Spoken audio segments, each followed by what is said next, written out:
Track 5. Exam Practice 4. Listening Paper 3. Part 1. You will hear 3 different extracts. For questions 1 to 6, choose the answer A, B or C, which fits best according to what you hear. There are 2 questions for each extract. Extract 1. You hear part of a program on the subject of interior design. Upmarket developers have long been aware that to leave a house undressed is to risk losing potential sales. Carefully chosen furniture and fittings encourage prospective buyers to imagine living in a property and evoke a certain lifestyle.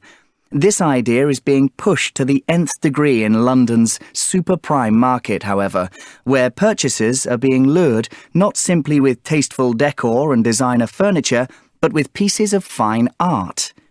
The art on display, available for purchase by separate arrangement, comes from a range of periods to give the impression of a lived-in home stretching back over several generations. I asked selling agent Melissa Cora if many people actually took the bait.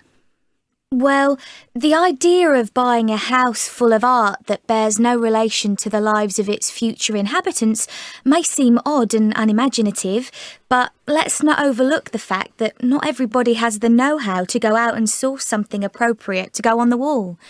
When they were busy gathering their fortunes in oil, gas, metal or whatever, these people didn't have time to go to art galleries, and they're often the first to admit that they haven't got a clue when it comes to interior design. So this is a way of buying in the expertise, and agents are tapping into that. Extract 2. You hear part of a discussion about an online car-sharing scheme. I must admit I was a bit apprehensive about using the site initially.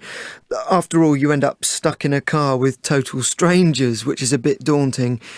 But now I couldn't imagine going back to commuting as a lone driver again. I mean, much as it makes sense financially, it's the social aspect I wouldn't want to do without.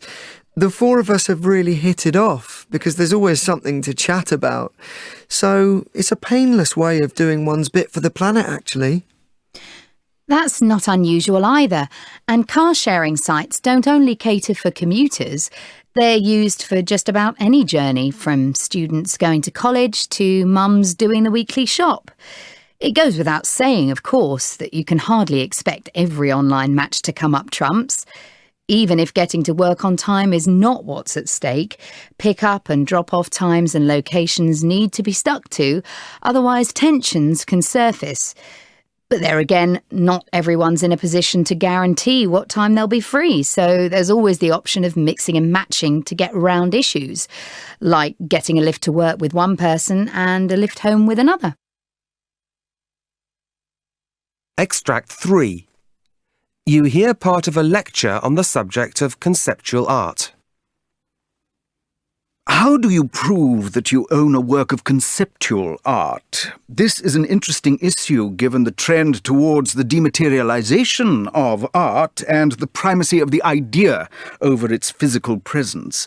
For example, the works of the artist González Torres include one called Candy Spills, in which wrapped sweets are piled on the floor to be taken and consumed by viewers. When the pile has gone, the owner of the work replenishes it. So what stops anyone making and selling their own candy spill? The answer is the certificate of authenticity issued by the artist.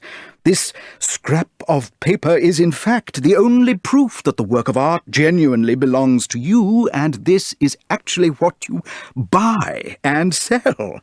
But the system is not without its pitfalls, as the proud owner of one wall drawing by a minimalist artist discovered. The artist's work is drawn directly onto a wall, and so cannot be transported. Every time a work is sold, it has to be recreated on a new wall from the instructions contained in the original certificate. A long court battle ensued after the owner consigned his work to a gallery which managed to irrevocably mislay the piece of paper, and so effectively the work itself